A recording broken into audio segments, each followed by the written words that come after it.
ಮಿಥುನ ರಾಶಿಯಲ್ಲಿ ಈ ಒಂದು ಗುರುಬಲ ಯಾವ ರೀತಿ ಬೆಳಕಾಗ್ಲಿ ಕತ್ತಲೆ ಆಗ್ಲಿ ತಂದ್ಕೊಡುತ್ತೆ ಅಂತ ತಿಳ್ಕೊಳ್ಳೋಣ ಮೇಡಮ್. ಇವಾಗ ವೃಷಭ ರಾಶಿ ಬಗ್ಗೆ ತಿಳ್ಕೊಳ್ರಿ. ಈಗ ಮುಂದಿನ ರಾಶಿ ಬಂದು ಮಿಥುನ ರಾಶಿ. ಈ ಒಂದು ಮಿಥುನ ರಾಶಿಗೆ ಈ ಗುರು ಸಂಚಾರ ಯಾವ ರೀತಿಯಾದ ಫಲನ ತಂದ್ಕೊಡಿ? ನೋಡಿ, ಮಿಥುನ ರಾಶಿಯಲ್ಲೇ ಗುರು ಇದ್ದಾನೆ.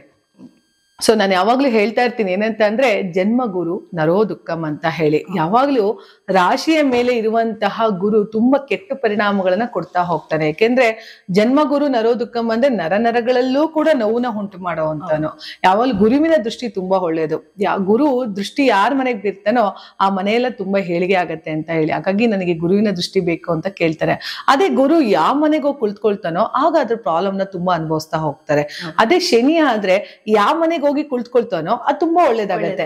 ಅದೇ ಶನಿ ದೃಷ್ಟಿ ಯಾವ ಮನೆಗೆ ಬೀಳುತ್ತೋ ಅದು ತುಂಬಾ ಕೆಟ್ಟದಾಗತ್ತೆ. ನೋಡಿ, ಇದೇ ರೀತಿ ಶನಿಯ ಒಂದು ದೃಷ್ಟಿ ಬೀಳುವಂತದ್ದು ಹಾಗೆ ಗುರುವಿನ ದೃಷ್ಟಿ ಬೀಳೋದು ಎಷ್ಟು ವ್ಯತ್ಯಾಸಗಳಿದೆ ಅಂತ ನೋಡ್ತಾ ಹೋಗ್ಬೋದು. ಹಾಗಾಗಿ ಶನಿಯ ನೇರ ದೃಷ್ಟಿಗೆ ಕೊಟ್ಟಿಲ್ಲ. ಶನಿನ ಯಾವಾಗ್ಲೂ ಸ್ವಲ್ಪ ವಕ್ರವಾಗಿ ಇಟ್ಟಿರ್ತಾರೆ. ಆಮೇಲೆ ಶನಿಗೆ ಯಾವಾಗ್ಲೂ ಬೆನ್ ತೋರ್ಸ್ಕೊಂಡು ಹೋಗ್ಬೇಡಿ ಅಂತಾನು ಕೂಡ ಕರೀತಾರೆ.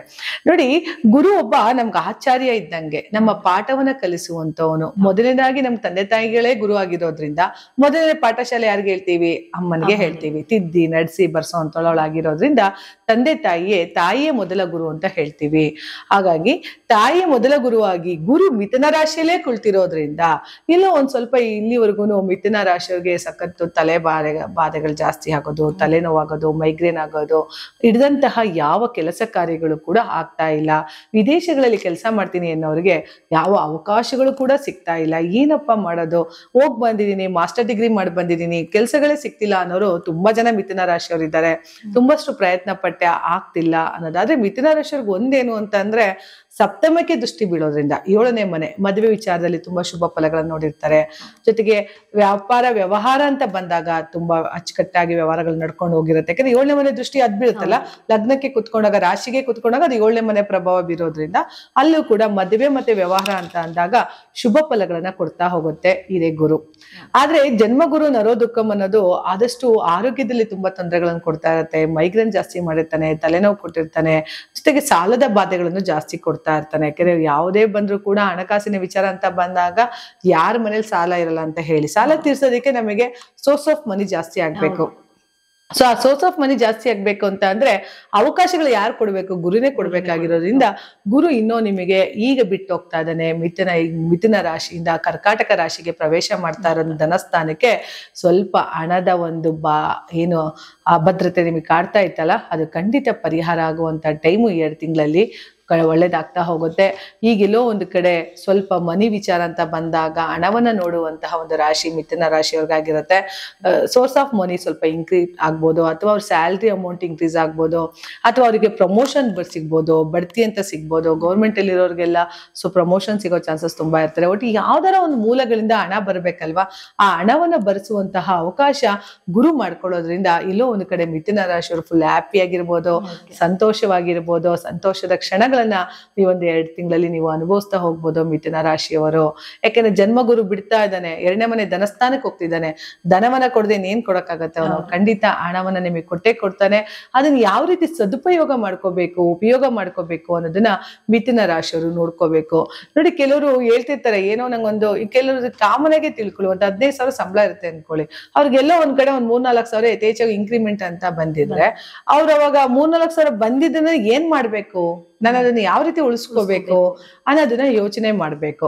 ಸೊ ಅದನ್ನ ಖಂಡಿತ ಮಾಡ್ತಾ ಹೋಗಿ. ಮಿಥುನ ರಾಶಿಯವರಿಗೆ ಒಳ್ಳೆ ಯೋಗ, 2ನೇ ಮನೆ ಧನಕಾರಕನಾಗಿ ಬರೋದ್ರಿಂದ, ಹಣವನ್ನ ಸಂಪಾದನೆ ಮಾಡುವಂತ ಒಂದು ಟೈಮ್ ಚೆನ್ನಾಗಿರೋದ್ರಿಂದ, ಬಡ್ತಿ ಸಿಗೋದ್ರಿಂದ ಈ ಟೈಮಲ್ಲಿ ನಿಮಗೆ ಒಂದು ದೀಪಾವಳಿಗೆ ಧಮಾಕ ಅಂತಾನೆ ಹೇಳ್ಬೋದು ಮಿಥುನ ರಾಶಿಯವರಿಗೆ. ಖಂಡಿತ ಕತ್ತಲೆಯಲ್ಲಿ ಇದ್ದಂತಹ ಒಂದು ಮಿಥುನ ರಾಶಿಯವರು ಬೆಳಕಿನ ಮನೆಗೆ ನಡ್ಸ್ಕೊಂಡು ಹೋಗೋಕೆ ಅಂತಾನೆ ಗುರು ನಿಮ್ ಬದಲಾವಣೆ ನಿಮ್ ಜೀವನದಲ್ಲಿ ಬದಲಾಯಿಸ್ತಾ ಇದ್ದಾನೆ.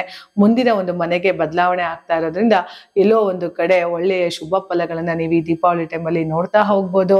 ಬಹಳ ಖುಷಿಯಿಂದ ಸಂತೋಷದ ವಾತಾವರಣ ಮಿಥುನ ರಾಶಿಯವ್ರಿಗೆ ಉಂಟಾಗತ್ತೆ. ಮನೆಯಲ್ಲಿ 2ನೇ ಮನೆ ವಾಕ್ಸ್ಥಾನ ಅಂತ ಕರಿತೀವಿ, ಅಲ್ಲೂ ಕೂಡ ಒಳ್ಳೆಯ ಒಂದು ವಾಗ್ಮಿಗಳು ಯಾರು ಇದ್ರೆ ಅದರಿಂದ ಒಳ್ಳೆ ಸಂಪಾದನೆಗಳನ್ನ ಮಾಡುವಂಥದ್ದು ತುಂಬಾ ಚೆನ್ನಾಗಿ ಮಾತುಕತೆ ಇರ್ಬೋದು. ಯಾಕೆಂದ್ರೆ 2ನೇ ಮನೆ ಅನ್ನೋದೇ ನಾವು ಗುರು ವಾಕ್ಸ್ಥಾನ ಅಂತ ಕೇಳ್ತೀವಿ. ಆ 2ನೇ ಮನೆಗೆ ಗುರು ಬರೋದ್ರಿಂದ ಧನಕಾರಕ ಮತ್ತೆ ವಾಕ್ಕಾರಕ ಇಬ್ರು ಸೇರ್ಕೊಳ್ಳೋದ್ರಿಂದ ಮಾತಿನಿಂದನೂ ಕೂಡ ಕೆಲವರು ಹಣ ಸಂಪಾದನೆ ಮಾಡ್ತಾರೆ. ನೀವು ನೋಡಿ, ತುಂಬಾ ಜನ ದೈಹಿಕವಾಗಿ ಶ್ರಮ ಪಡೋದಕ್ಕಿಂತ ಮಾತಲ್ಲೇ ಹೆಚ್ಚು ಸಂಪಾದನೆ ಮಾಡೋರು ಈ ಕಾಲದಲ್ಲಿ ಇದ್ದಾರೆ. ಸೊ ಹಂಗಾಗಿ ದೈಹಿಕ ಶ್ರಮ ಪಡೋರು ನೀವು ನೋಡ್ತಾ ಇರ್ಬೋದು, ರೋಡಲ್ಲಿ ಗಾರೆ ಕೆಲಸ ಮಾಡ್ತಿರ್ತಾರೆ, ಅಧಿಕ ಶ್ರಮಿಗಳು ಅಂತ ಹೇಳ್ಬೋದು ಅವ್ರನ್ನ, ಉದ್ಯೋಗಿಗಳಾಗಿ. ಆದ್ರೆ ಈ ಒಂದು ವಾಗ್ಮಿಗಳಿರ್ತಲ್ಲ, ಮಾತಲ್ಲೇ ಕೂಡ ಸಂಪಾದನೆ ಮಾಡಿ ಅತಿಯಾದ ಒಂದು ದುಡ್ಡನ್ನ ಸಂಪಾದನೆ ಮಾಡೋರಾಗಿರ್ತಾರೆ ಈ ಮಿಥುನ ರಾಶಿಯವರು. ಮಿಥುನ ರಾಶಿಯವ್ರಿಗೆ ಯಾವುದೇ ಜಾಬ್ ಅಲ್ಲಿ ಇರ್ಲಿ, ಅವರು ಪ್ರೈವೇಟೇ ಇರ್ಲಿ ಅಥವಾ ಗೌರ್ಮೆಂಟ್ ಜಾಬ್ ಅಲ್ಲೇ ಇರ್ಲಿ, ಖಂಡಿತ ನಿಮಗೆ ಬಡ್ತಿ ಸಿಗ್ತಾ ಹೋಗುತ್ತೆ ಮಿಥುನ ರಾಶಿಯವರಿಗೆ. ಜೊತೆಗೆ ಮಿಥುನ ರಾಶಿಯ ಮಕ್ಕಳಿಗೂ ಕೂಡ ಒಳ್ಳೆ ಶುಭ ಫಲಗಳನ್ನ ಕೊಡ್ತಾ ಹೋಗುತ್ತೆ. ಯಾಕೆಂದ್ರೆ ಚತುರ್ಥದ ಬುಧಿ, ಒಂದು ತೃತೀಯಾಧಿಪತಿ ಶುಕ್ರ ಮತ್ತೆ ಕೇತು 3ನೇ ಮನೆಯಲ್ಲಿ ಕುಳಿತುಕೊಳ್ಳೋದ್ರಿಂದ ಸೊ ಲೈಫಲ್ಲಿ ಸ್ವಲ್ಪ ಚೇಂಜಸ್ ಅನ್ನ ಮಿಥುನ ರಾಶಿಯವ್ರು ನೋಡ್ಬೋದು. ಇಲ್ಲಿವರೆಗೂ ಇದ್ದಂತಹ ಒಂದು ದುಃಖ ದುಮ್ಮಾನಗಳನ್ನ ಕಡಿಮೆ ಮಾಡುವಂಥದ್ದು ಗುರುಗೆ ಬಂದಿರೋದ್ರಿಂದ ಆ ಗುರುವಿನ ಬದಲಾವಣೆ ನಿಮಗೆ ಖಂಡಿತ ಕೊಡ್ತಾ ಹೋಗುತ್ತೆ. ಇನ್ನು ಇದಷ್ಟು ಶುಭ ಫಲಗಳನ್ನು ತಗೋಬೇಕು ಅಂತ ಅಂದ್ರೆ ಸ್ವಲ್ಪ ಮಿಥುನ ರಾಶಿಯವರು ರಾಘವೇಂದ್ರ ಮಂತ್ರಾಲಯಕ್ಕೆ ಹೋಗಿ ಬರೋವಂಥದ್ದು ಅಥವಾ ಹರಳಿ ಮರ ಗುರುಗೆ ಸಂಬಂಧಪಟ್ಟಂತ ಹೇಳ್ತೀವಿ. ಸೊ ಗುರು ಹರಳಿ ಮರಕ್ಕೆ ಹೋಗಿ ಕುಳಿತುಕೊಂಡು ಒಂದು 10 ನಿಮಿಷ ಪ್ರಾರ್ಥನೆ ಮಾಡುವಂಥದ್ದು ಬರುವಂಥದ್ದು, ನಿಮ್ಮ ಕೈಯಲ್ಲಾದಂತಹ ಒಂದು ಸೇವೆಯನ್ನ ದೇವರಿಗೆ ಮಾಡ್ತಾ ಬಂದ್ರೆ ಖಂಡಿತ ಒಳ್ಳೆ ಫಲಗಳ ಮಿಥುನ ರಾಶಿಯವರು ನೋಡ್ತಾ ಹೋಗ್ಬೋದು. ಮಿಥುನ ರಾಶಿಯವರಿಗೆ ಒಂದು ಒಳ್ಳೆಯ ಸಮಯ ಸಿಕ್ಕಿರೋದ್ರಿಂದ ಈ ಒಂದು ಅವಕಾಶಗಳನ್ನ ಖಂಡಿತ ದುರುಪಯೋಗ ಪಡಿಸ್ಕೊಳ್ದೆ ಸದುಪಯೋಗ ಪಡಿಸ್ಕೊಂಡ್ರೆ ಒಳ್ಳೆಯ ಫಲಗಳನ್ನ ನೀವು ನೋಡ್ತಾ ಹೋಗ್ತೀರಿ ಮಿಥುನ ರಾಶಿಯವರು. ನೋಡಿದ್ರಲ್ಲ ವೀಕ್ಷಕರೇ, ಮಿಥುನ ರಾಶಿಯವರಿಗೆ ಈ ಒಂದು ಗುರುಬಲದಿಂದ ಯಾವ ರೀತಿ ಬದಲಾವಣೆ ಆಗ್ತಿದೆ ಅಂದ್ರೆ ಇಷ್ಟು ದಿವಸ ಅಥವಾ ಫೈನಾನ್ಷಿಯಲಿ ಆಗಿರ್ಬೋದು ಏನೆಲ್ಲ ಅಡೆತಡೆಗಳಿತ್ತು ಅದನ್ನೆಲ್ಲ ದಾಟಿ ಅಂತ ಅಂದ್ರೆ ಈಗ ಗುರುಬಲ ಯಾವ ರೀತಿ ಆಗಿದೆ ಅಂದ್ರೆ ಮಿಥುನ ರಾಶಿಗೆ ಅಂತಂದ್ರೆ ಕತ್ತಲಿನಿಂದ ಬೆಳಕಿನೆಡೆಗೆ ಅಂತ. ಸೊ ಮಿಥುನ ರಾಶಿಯವರ ಲೈಫ್ ಅಲ್ಲಿ ಬೆಳಕು ಅಂತಾನೆ ಹೇಳ್ಬೋದು. ಸೊ ಈಗ ಒಂದು ಗುರು ಬದಲಾವಣೆ ಆಗಿರೋದ್ರಿಂದ ಅವ್ರ ಲೈಫ್ ಕೂಡ ತುಂಬಾ ಚೆನ್ನಾಗಿರುತ್ತೆ ಅಂತಾನೆ ತಿಳಿಸ್ತಾ ಇದ್ದಾರೆ. ಬನ್ನಿ ಹಾಗಿದ್ರೆ ಮುಂದಿನ ರಾಶಿಗೆ ಹೋಗೋಣ.